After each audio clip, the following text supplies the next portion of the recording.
maintenant procéder à la remise des prix de cette 30e édition du Festival international de mode et de photographie ailleurs.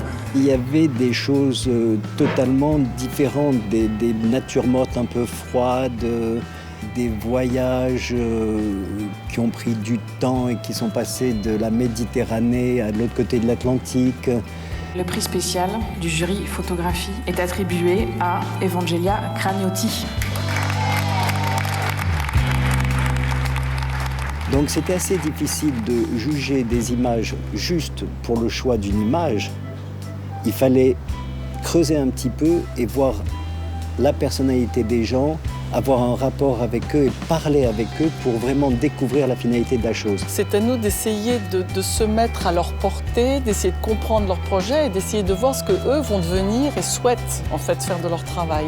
Et c'est vrai que dans les 10 finalistes qu'on a eu là à juger, c'est extrêmement difficile parce qu'ils reflètent des mouvements qui sont très très différents de l'histoire de la photographie, donc c'est très riche.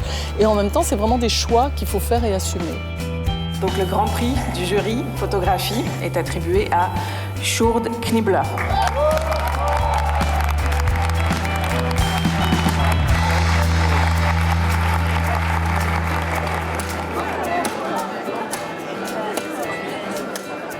Nous allons maintenant donc procéder à la remise des prix mode de cette 30e édition.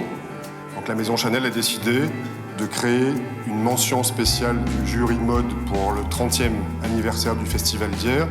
Le prix est remis à Wieke Sinnige.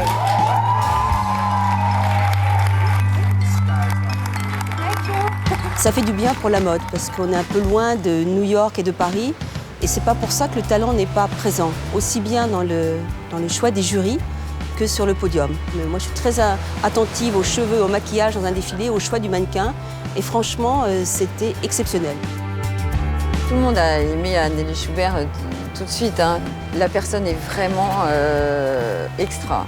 Douce, sophistiquée, raffinée, je sais pas, une personnalité. Moi, j'adore les vêtements, sont féminins, sont aboutis, sont des belles matières. Il y a quand même des tweeds, il y a du néoprène, des matières que j'adore. Le grand prix du jury Première Vision est attribué à Nelly Schubert.